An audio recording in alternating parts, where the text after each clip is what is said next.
Today is Wednesday, February 28th. It's a windy day here on the farm, and I'm out on my back trail. There's nothing I could do about the wind or the noise of the wind. But I'll make a text version of this talk available on the website, and hopefully the interference of the wind won't be too bad. Sometimes it even calms down during this time of the afternoon. In the Gospels, where we follow the life of our Lord, which is in every aspect a mystery, we find God Himself participating in human nature, taking upon Himself human nature, not in a way that causes any change to God Himself, but taking upon Himself human nature in the way that a man would take on an article of clothing. And even that is not a good illustration, because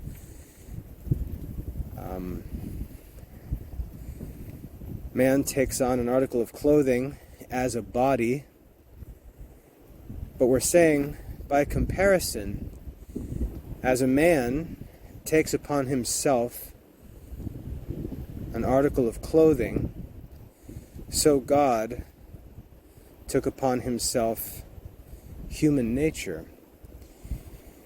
And this is a very great and perplexing mystery, but we read about this mystery in the Gospels. The Son of God, eternally begotten, not made, of the Father, full of grace and truth, who was in the beginning with God, and who was God, without whom nothing was made that was made, in whom is life, became flesh and dwelt among us. St. Paul says He emptied Himself, or took upon Himself human emptiness, as St. Thomas explains it, and dwelt among us, took upon Himself the form of a servant, took upon Himself. So this is a great mystery, but we read of this in the Gospels, and as we read the Gospels, we have to ask at times, why does Jesus do things that He does? Some of the things He does make no sense. Why does He do these things? And the answer is, He does some of the things that He did to set an example for us that we should follow in His steps. So some of the things that He did were redemptive. Some of the things that He did actually accomplished the salvation of our souls. And some of the things that He did simply demonstrated for us how to live, how we should live. He showed us how to fulfill the end of the human life, which is to be happy. To be happy through our union with God, through a life of virtue. That these things can't be separated. Happiness and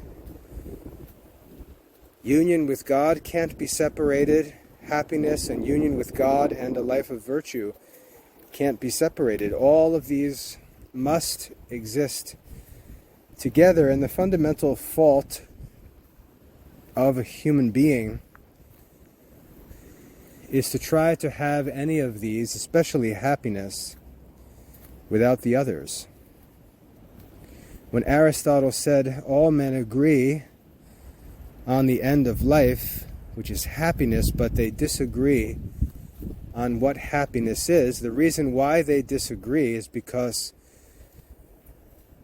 some accept the terms of happiness, namely virtue, and others refuse to live virtuously and vainly dream of happiness without virtue. But many of the things that Jesus did that we read of in the Gospels were done not out of any of necessity of his, but for our sake. For example, his baptism. Jesus himself was conceived without sin and lived without sin, and therefore had no need to be baptized. He was baptized for our sake. He said to John, who protested his baptism because John understood that he had no need to be baptized, John actually said, I have need to be baptized by you. And yet Jesus said, let it be done, that all righteousness may be fulfilled. It's right to do it, so do it. He did many things to leave us an example. And it's funny to hear Christian people often protesting against duties that they're supposed to do, which Christ himself subjected himself to, just to show you how un-Christ-like many Christians can be. But Christ taught us what the life looks like that leads to happiness. And we see it's not a life without sorrow. It's not a life without suffering or without difficulty. But St. Paul tells us, for the joy set before him, he endured the cross. For joy. It teaches us that the human life requires a heroic, virtuous spirit. It's not for the pleasure-seeking. It's not for the cowardly or effeminate. It's not for the unrighteous. It's not for the lazy. It's for the virtuous. And when we look at the life of Christ and we boil it down to its core or essential principles, we might ask, what are those essential principles of the life that Christ taught us? We come down to three principles, which are called the Evangelical Counsels. The three Evangelical Counsels. And these three counsels are the rules for the life that Christ taught us. The three ideals, as it were. The means to happiness. The keys to happiness. The Evangelical Counsels. And these three counsels are voluntary poverty, chastity, and obedience. Voluntary poverty, chastity, and obedience. Now, if you pray the rosary regularly, as you should, you'll realize, especially if you pray and meditate on the mysteries, you'll see that the mysteries teach us and focus us on these three evangelical counsels: poverty, obedience, and chastity. And no matter what we do, no matter what state of life we choose, no matter what we pursue in this life, we are eventually going to need to reckon with these three principles if we're going to progress in the pursuit of true human happiness. We're going to have to embrace these counsels. And in religious life, when religious life is actually lived for the sake of religion, for the sake of happiness, and not hijacked into some sort of social mission or political activity, but when religious life is pursued for its true and proper end, we have the fulfillment of the evangelical counsels in the lives of the monks or nuns. But we live in a generation where very few people choose religious life. They choose to be married, and there's a common attitude or assumption that if one enters into the married state, he's somehow exempt from voluntary poverty, chastity, and obedience. And he can just go on and enjoy happiness without all that stuff. No need to bother with that stuff. He just sort of takes this alternate route to human happiness, and this is not true. This is really a corruption of the sacrament of matrimony, and it doesn't work, which is why even among Christians we see divorce all over the place. It doesn't work. We're still brought back to reckon with the three evangelical counsels: poverty, chastity, and obedience. And you may wonder, if I'm a married man, how in the world can I live according to these principles of poverty, chastity, and obedience?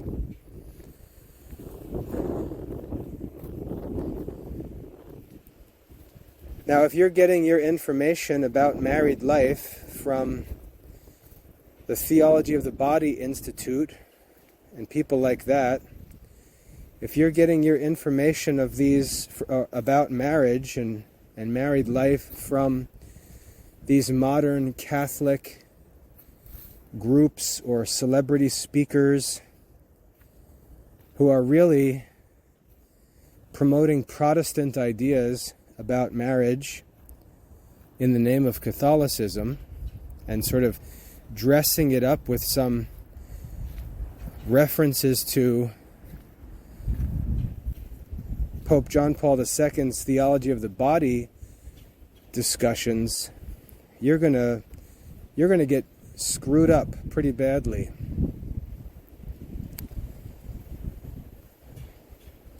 Because, as I said, you're essentially following Protestant teaching on married life. And I'd recommend you not get your information or your marriage counseling from these modern sources, but that you get it from the places where you should get all of your Christian counseling, namely the writings of the doctors of the Church. If you want to have some good guidance for married life, I recommend you go and read the writings of St. Augustine and St. Jerome on marriage. I think you'll be surprised at what you find, but you shouldn't be surprised to find that it's almost the opposite of what these modern Catholic marriage and Catholic relationship messages contain. The ideal of the Christian life is to become detached from temporal things, to become detached from sensible things, and to become devoted more and more to eternal things, to immaterial things, to invisible things.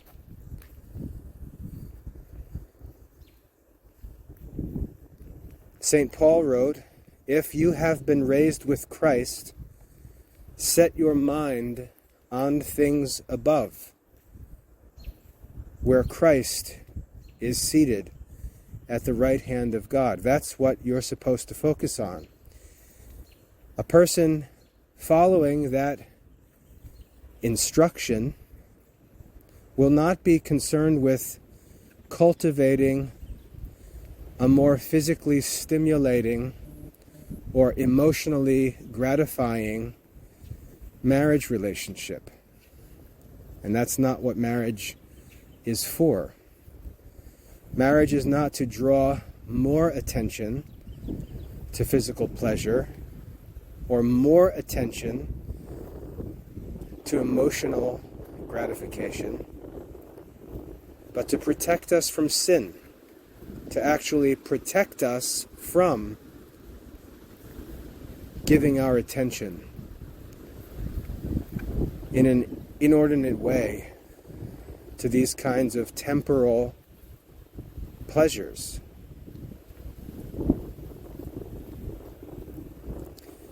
And so the church fathers, writing about these things, called us, even in the married state, called us to turn our attention from them as far as we're able and focus on life of the world to come. And for husbands and wives to help each other to do that, to not draw each other back down into the mud, as it were, but to help each other out of it. That's the purpose of Christian marriage, of the Catholic sacrament of matrimony. Not for women to find ways to make more palatable, delicious foods, but to help their families not be distracted by concerns about what we'll eat or what we'll drink.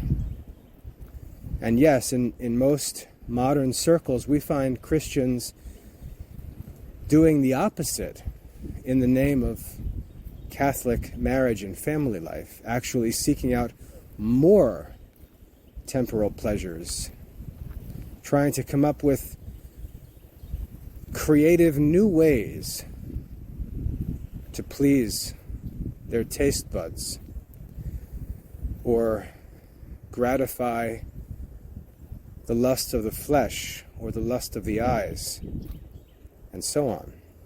That's not what married life is for. You'll hear people say things like, the way to a man's heart is through his stomach, and that's said as if it's some kind of wise counsel, rather than some toxic advice. But if you go to the church fathers and doctors of the church, you'll read very different advice about married life. You'll find, for example, St. Jerome and St. Augustine talking about a concept known as conjugal chastity. Conjugal chastity, and they'll point us to the example of the Blessed Virgin Mary and St. Joseph and the married life that they enjoyed. And the church fathers will say, this modern notion of self-indulgent, physical pleasure seeking is not an essential part of Christian married life. Look at Mary and Joseph. They were married, and we don't see any Theology of the Body Institute message coming from them. We don't see Mary and Joseph organizing conferences to talk about how to rev up your marital romance. We see quite the opposite. We see them focused on Christ, devoting all their attention to Christ.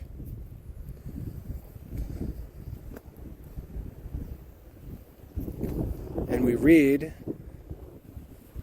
of the perpetual virginity of the Blessed Virgin Mary, which is Catholic, unless of course you're a Protestant and you reject all that and you say, oh yeah, Mary and Joseph, they were just a normal couple. They probably had a romantic, sexually indulgent relationship, probably had other kids. Yeah, that's Protestant teaching, but that's not Catholic teaching about the Holy Family. And why were we given the Holy Family? To teach us how to live. Now, I'm sure that some people who hate everything that I talk about but listen to the talks anyway will falsely and irrationally suggest that I am denigrating marriage, which is just stupid. I'm a married man myself.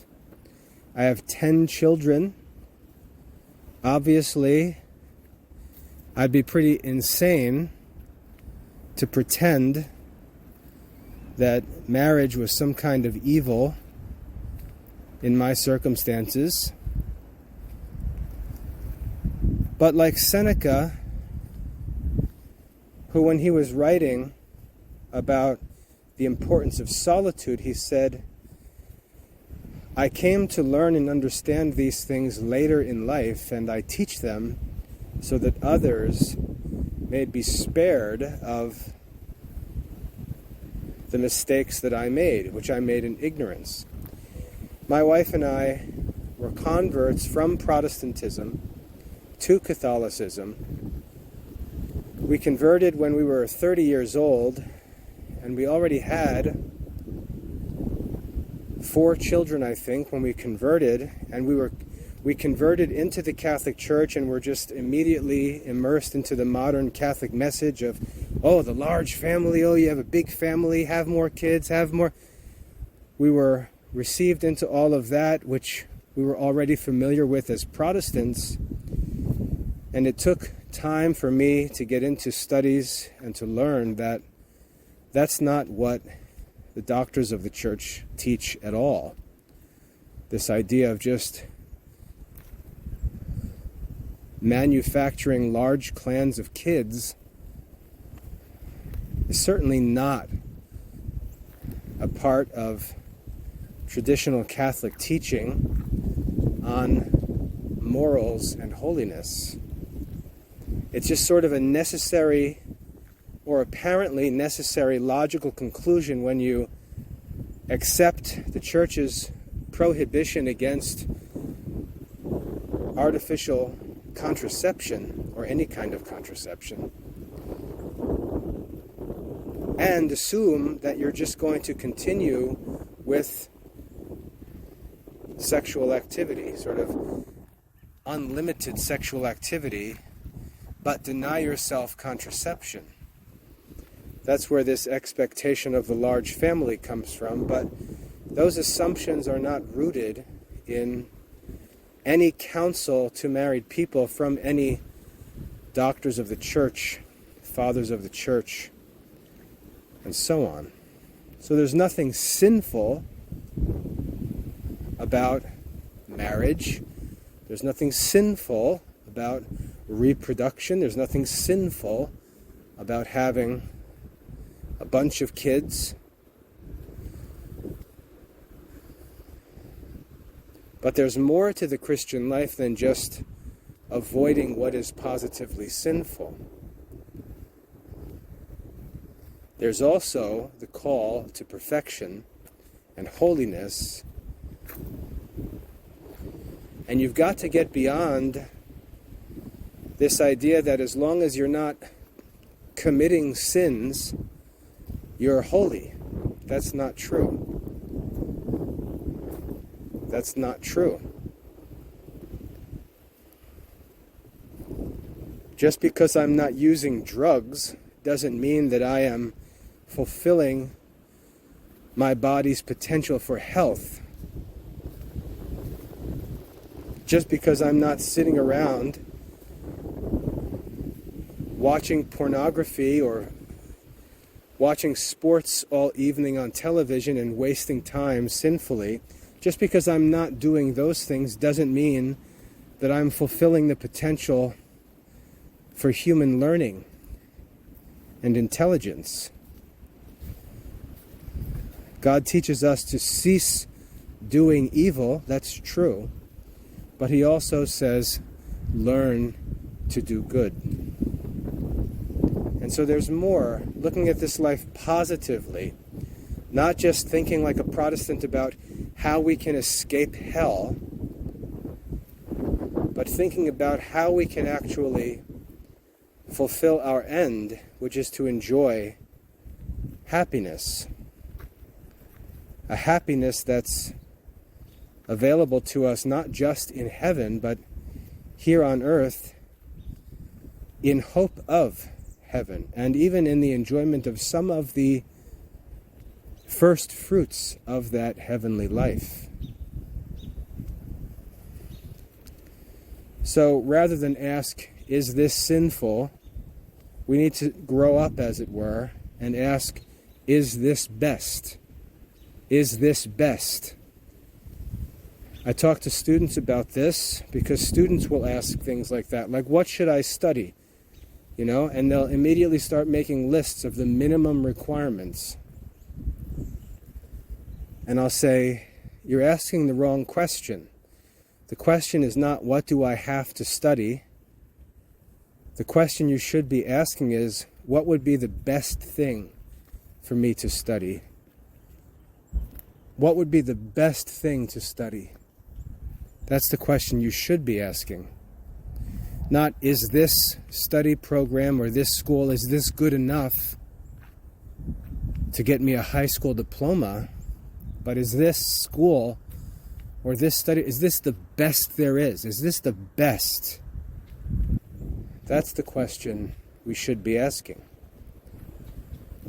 Not just trying to avoid actively sinning, which is miserable, and then living in this state of moral limbo where we just brag about how we're not doing anything bad at the moment, but moving from that limbo to a more heavenly life where we're actually doing good works, holy works, and pursuing Christian perfection.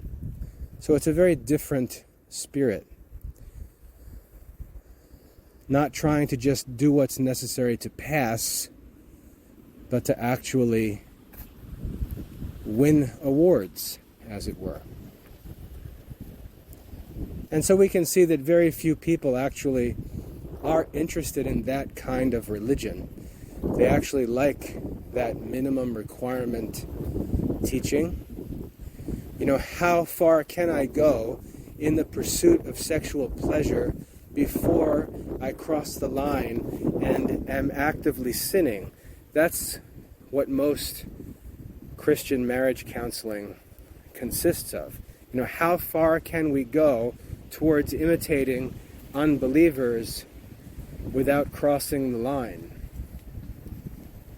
And I remember as a college student, I remember being told that basically marriage allows you to do everything the ungodly people doing, and it's not sinful. That's how marriage was presented to us as college students, which is obviously false. But that's what plagues modern Christianity. It's not a religion of holiness. It's not a religion that's seeking perfection, not a religion that's even seeking happiness. It's a religion that's just trying to do the bare minimum to qualify for not hell. And the problem is that much of this thinking has become the counseling that Christian people receive. And it gets dressed up with pictures of saints and with all kinds of fancy languages and quotes from books that clearly don't intend what's being said. And there's little examination of these things. It's just embraced because that's what people are looking for. They're looking to learn that they can, in fact, live indulgent lives. And so then you get this Pharisaic rule of what you can do and what you can't do.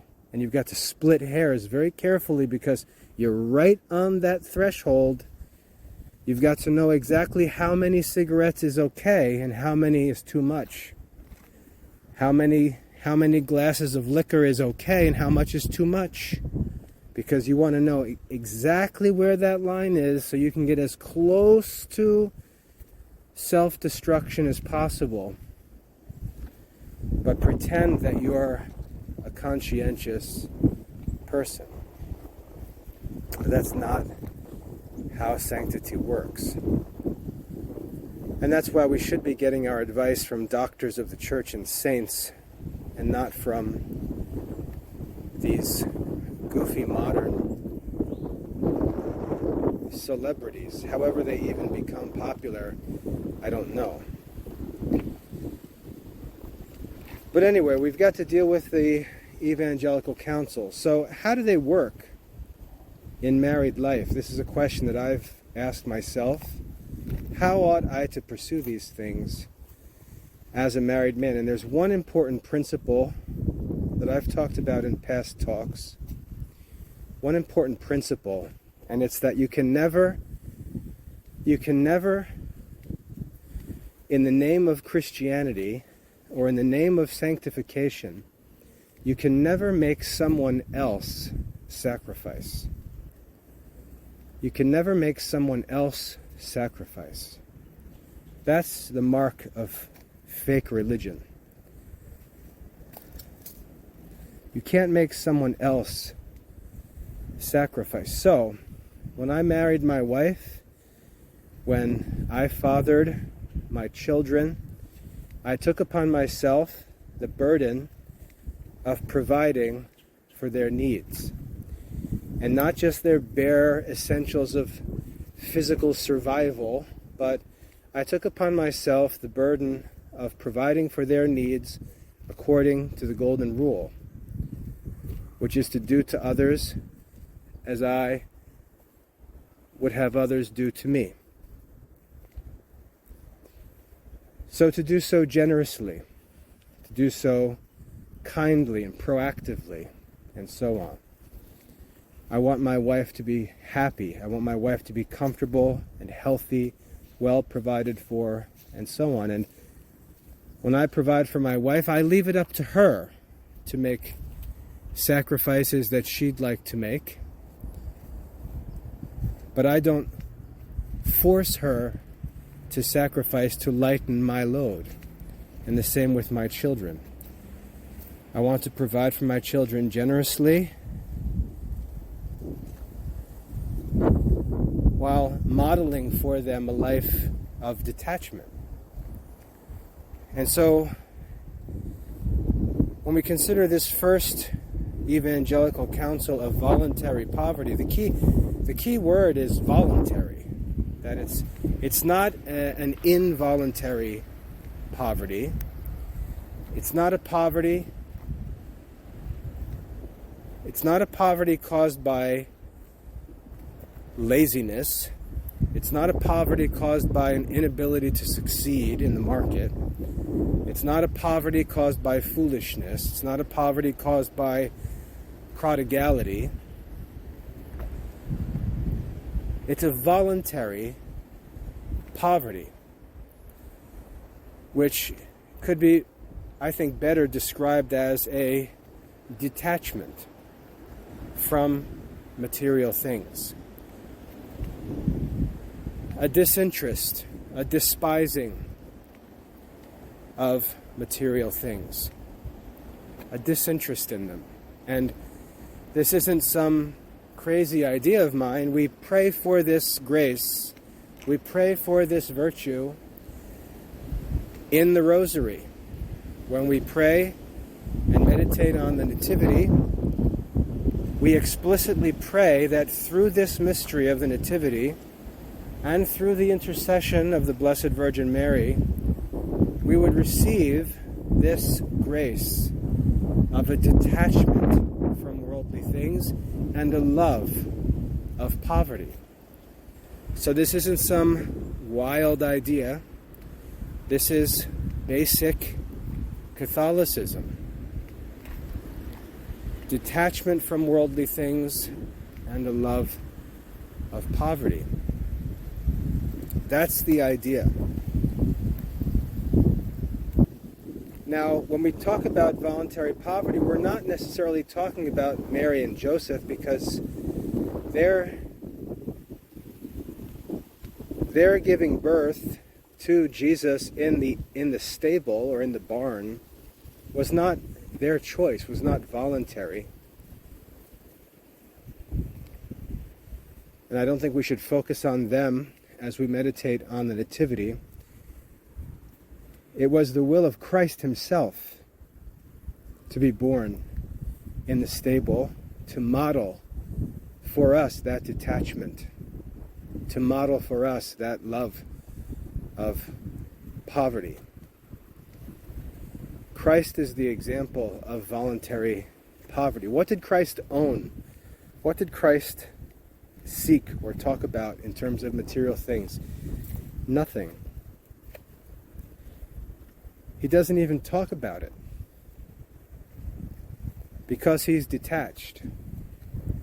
And that's the idea of voluntary poverty. It's not this miserable, Scrooge-ish kind of complaining about expenses, trying to cut costs, trying to save money, trying to have the cheapest of everything.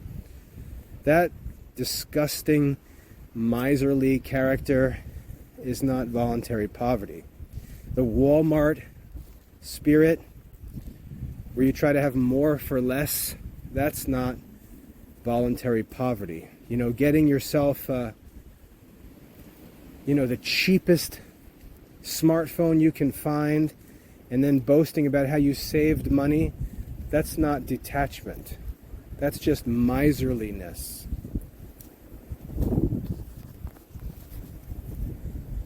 Voluntary poverty is a detachment, a disinterest, and not just a negative thing, not just a disinterest, but it's a disinterest in material things that is replaced by an interest in spiritual things or intellectual things, more excellent things. It's a trade of that which is of lower value for that which is of greater value. And it's sort of a paradox, because in the world sees things the other way around. People trade what is invisible for what is visible. In the Christian life, we trade what is material for what is immaterial. So as a married man, I can say that we can practice voluntary poverty by working responsibly, by earning an honest living. We don't have to live for the sake of money to earn a good living. There are many ways where a virtuous, wise man can earn a significant amount of money almost unintentionally, because that's not his primary concern.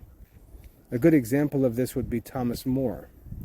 Thomas More was a wealthy, influential man, but he wasn't seeking to be a wealthy, influential man. He was seeking to be a wise and good man, and his wise and good conduct caused him to simultaneously be a wealthy and influential man. But he himself, if you study the life of Thomas More, he himself lived a life of voluntary poverty, even though he was among the wealthiest and most influential men in England. For example, Thomas More only slept 5 hours a night. Thomas More wore a hair shirt under his clothing and lived in a state of constant penitence, invisibly. That's a life of voluntary poverty. And we can see the fruits of that voluntary poverty. We can see exactly what it means when his life led him into trouble and he came into conflict with the king, Henry VIII, and Henry VIII stripped him of his office, stripped him of his property, stripped him of his reputation and influence. We can see how Thomas More responded. Because he lived in voluntary poverty, those things were taken away from him, and he acted as if nothing in his life had changed. That's voluntary poverty, detachment. Now, the work that I do in my life is good, honest, necessary Christian work, and it brings with it a just remuneration. And I take that remuneration, I take the money that's earned through my work, and I hand it to my wife and children. And I would argue that that is how voluntary poverty is practiced by a married man. He simply gives what he earns to his wife and children. And he takes nothing of it for himself. He lives in a detached and undisturbed simplicity while fulfilling his responsibility to provide for his wife and children, and he simply hands over his wealth to his dependents. And you can contrast that with the modern man who's building for himself a man cave and buying himself multiple vehicles, buying himself a boat, on and on. And he'll justify that by saying, well, he's married, he works, he's got stress, he needs to unwind, he needs this, he needs that, he needs this. And he blames all of that on married life, which is voluntary. And it's unnecessary. And we're called, for the sake of happiness, not to seek out some kind of indulgent self-comforting or this notion of leisure and recreation. And I know some people are going to hear that, oh, what are you saying? There's no need for... No, I'm not saying there's no need for leisure. I'm saying your definition of what leisure is should be a definition that's appropriate for a Christian man.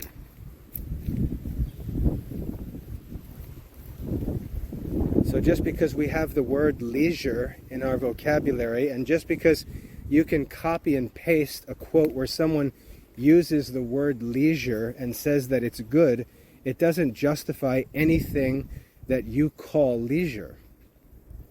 It's leisure within the context of a consistent Christian life.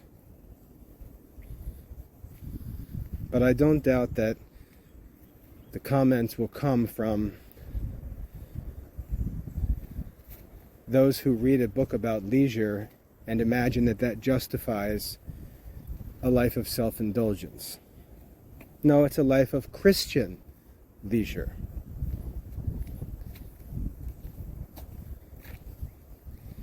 So voluntary poverty, I think, is easy to understand. Voluntary poverty. Simply working, like Ecclesiastes says,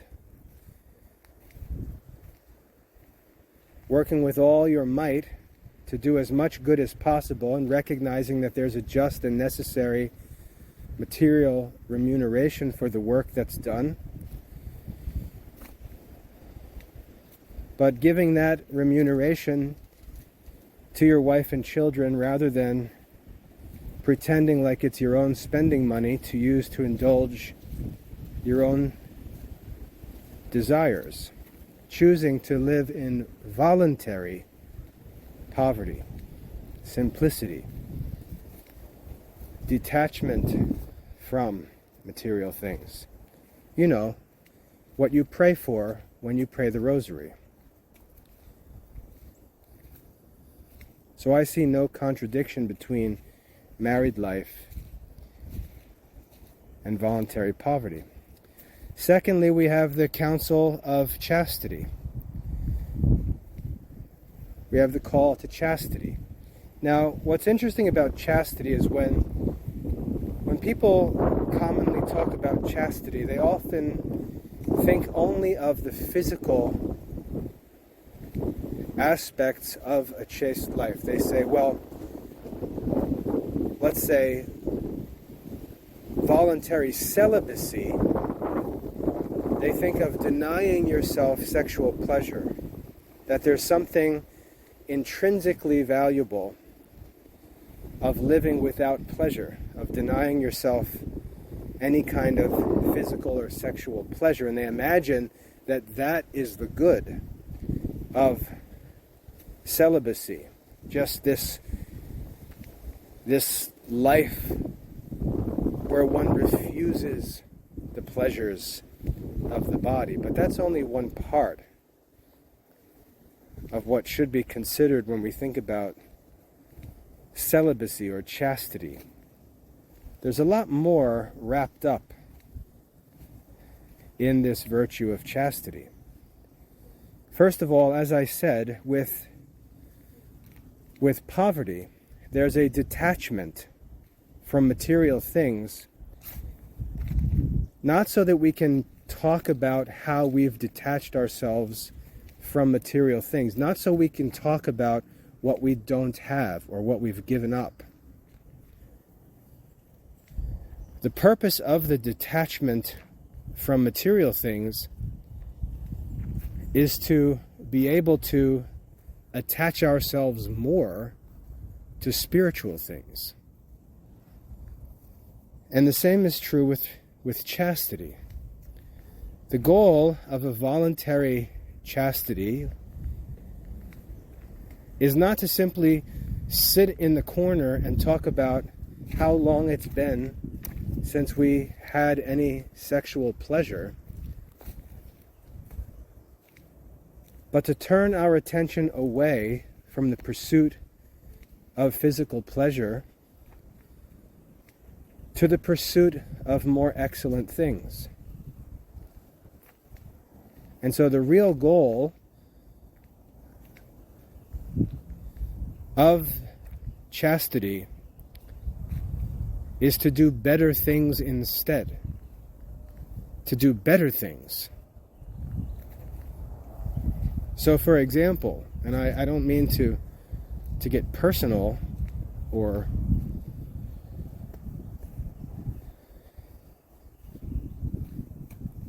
in any way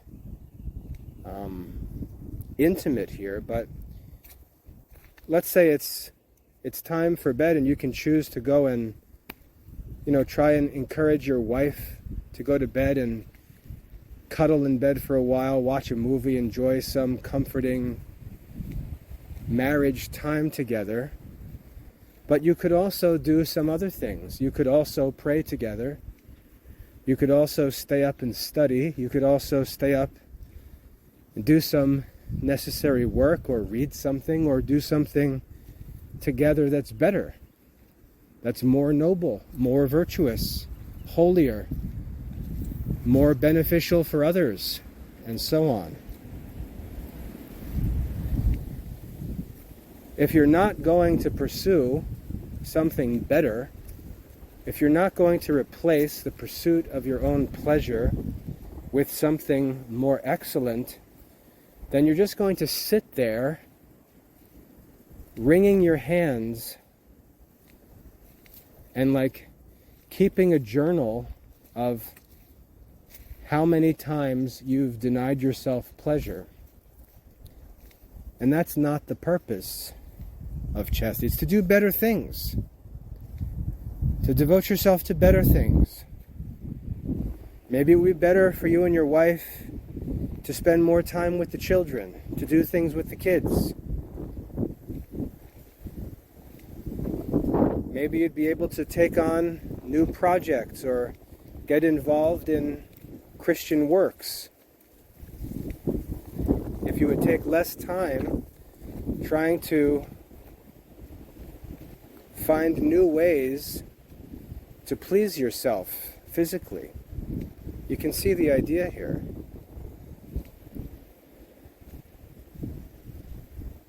There's a purpose for chastity. It's to do better things. And as a married person, there's no reason you can't do better things together. And you can practice chastity simply by doing better things together. For example, right now, my wife and I are both engaged in studies. When my wife is doing her studies, and she's studying in a master's degree program, studying catechesis at Catholic University of America, while she's up at midnight doing her studies, I could be walking around the house moping and whining that my wife isn't rubbing my back or rubbing my shoulders. And that's the idea. The idea of voluntary chastity is sacrificing personal pleasure or the pursuit of my own pleasure to pursue greater things and to allow my wife to pursue greater things, things that are more excellent than our physical pleasure. And in doing those more excellent things, we move closer to human happiness. And I just used the studies as an example. It's true of everything in our life. It's true of prayer. It's true of spiritual reading. It's true of working for the good of others, caring for our children, helping our children, and so on. Freeing someone to do better things by not demanding of them pleasures.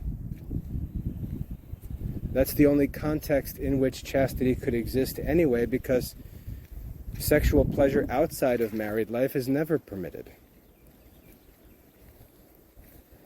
But for spouses to live together and sacrifice together for the sake of pursuing more excellent things together, I would argue is the means by which chastity is practiced in married life. And my wife and I pursue more excellent things together. The works that we do, our life as lay Dominicans, our lives caring for and helping our children, helping our families, helping the church, and so on. We're able to do those things because we free ourselves, or we free one another, I should say, from any concern about physical pleasures. So we can practice the virtue of chastity in marriage. And then lastly, obedience. The virtue of obedience. I'm the head of my household. I live on a 15-acre farm where there's no one to tell me what to do. I'm free from the time I wake up in the morning until the time I choose to go to bed to do whatever I want. And that's not a good thing. That's not a good thing. The virtue of obedience teaches me to voluntarily subject myself to some higher authority for the sake of some nobler end. And so, as a married man, even though I'm the head of the household, even though I'm the head of my wife, even though I am head over my children, even though I'm the owner of the property and the house and the business and on, I voluntarily subject myself to other authorities. And so there's ways in which we can do this without much voluntary character, like obeying the laws, right? Obeying the secular government's laws.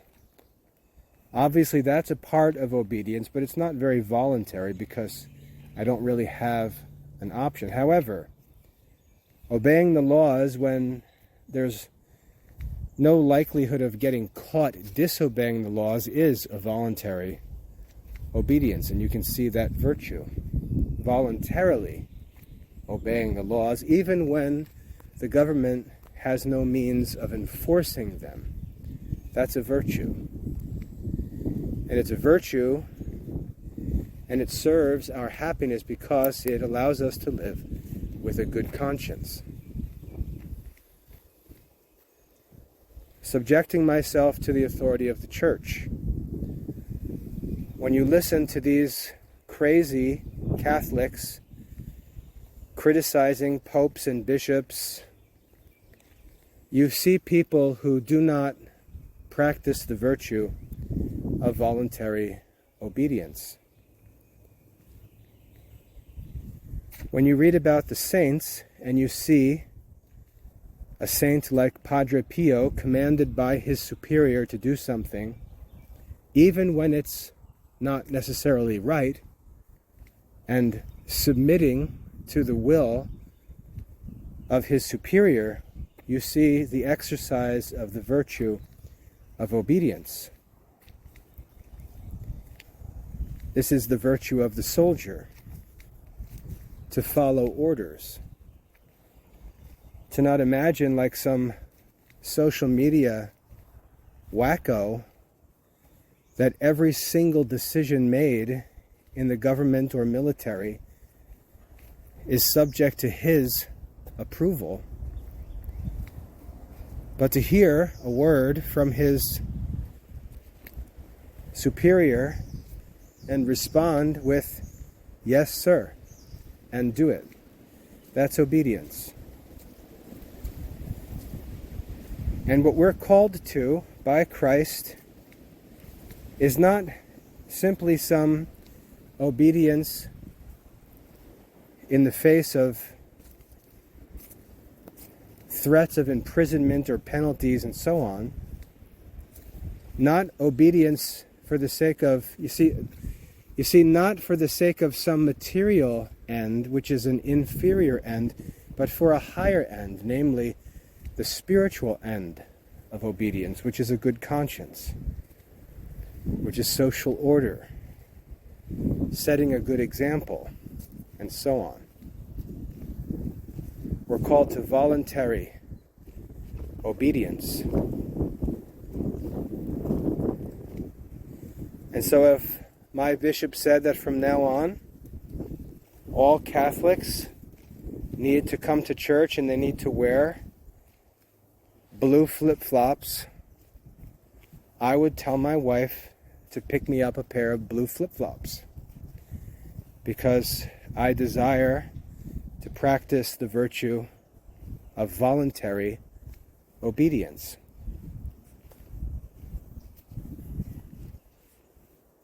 And I'll live with a good conscience, and that will allow me to live a courageous life, and that will allow me to live a happy life. I won't torment myself with this moral disorder of criticizing and contradicting my superiors, which is just foolishness. But I'll voluntarily subject myself and say to myself, if God wants me to lead this community rather than obey the leader of this community, God can put me in a position of authority. And if in His providence God has put me in a position of subjection, then I'm perfectly comfortable assuming that God will be pleased by my obedience. And it's not some kind of cowardice, it's not some kind of wimpiness. It's actually an act of virtue and reason. And it brings with it a great deal of peace.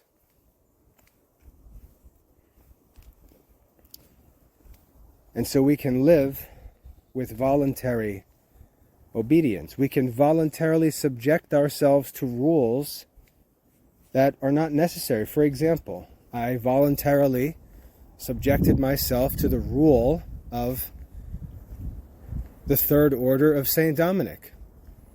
So when I wake up in the morning, I have to think to myself and say, oh man, I have to keep the rule today. I've got to make sure that I do this and do this and do this. And I can be somewhat stressed at times thinking about making sure I do this and that.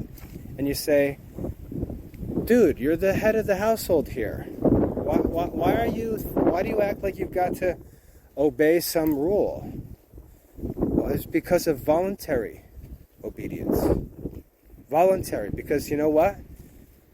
There are great promises and assurances attached to this rule. And when I'm on my deathbed, in who knows what condition, I'm going to be able to cling to my Dominican scapular, knowing what that represents and signified, and I'm going to trust in the promises that were spoken to me when I took my promises and voluntarily subjected myself to the rule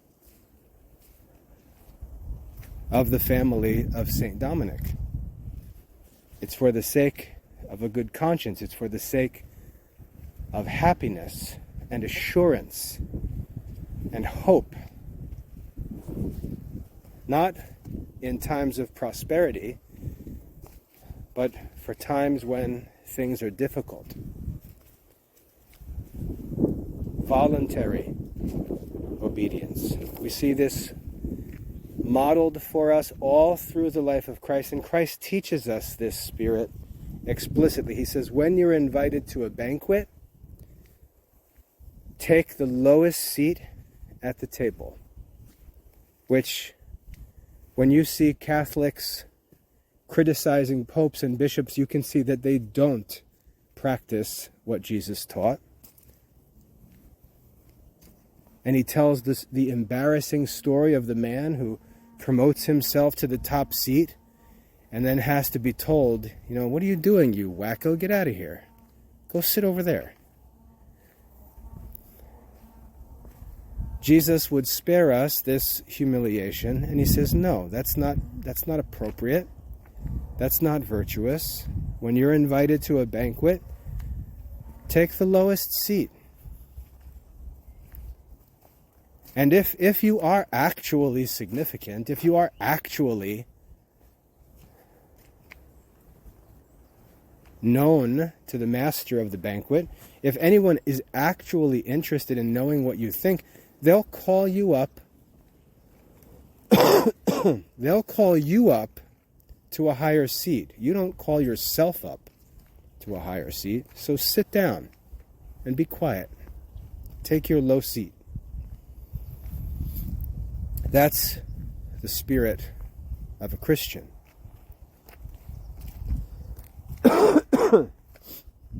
Take the low seat at the table. That's the virtue of voluntary obedience. It's humility. Taking the low seat. And trusting in divine providence. Trusting that if God wanted you in control, He would have put you in the place of command. And if He has you in the place of obedience, then you should be obedient and prove your trust in divine providence. So anyway, I'm going to cut this off here. You can see that these three counsels, the principles of the life that Christ taught us, the principles of the way of perfection, are perfectly applicable for men and women living in the Christian in the married state. The key, though, that I just want to close with is that the right practice of these counsels is restricted by the principle that I mentioned before, which is that you can never ask someone else to sacrifice. So, for example, and this is what St. Paul warns about, if you're concerned about, let's say, this virtue of chastity, you say, well, I'm married. It's not right for me to neglect my wife. It's not right for me to abandon my husband and go chase out. You're right, that's right, because that would be forcing your spouse to sacrifice rather than you. That's right. So you can see what this does not mean. But when the opportunity is present for you to do these things and practice these counsels without making others sacrifice, then we can see that that's a right opportunity. And so there's a lot of balance that's needed. Some people get into these things and do these things spitefully, like a man will spitefully and selfishly talk about voluntary poverty because he wants his wife and kids to, get their nutriment from the air that they breathe so he can save money on the grocery bill. That's not voluntary poverty. That's just selfishness. That's living contrary to the golden rule. So there's a balance that's needed. Those who are sincerely interested in these things will respect that balance. And people who are just crazy will make a mockery of these things, either refusing to acknowledge them and arguing that they're somehow impossible to reconcile with the married life, or doing them in a selfish, spiteful way that undermines the whole purpose of them. But for those of you who desire to be careful, who think and respect the principles that were taught, you can see that narrow way through these things. And I hope you find that helpful. God bless.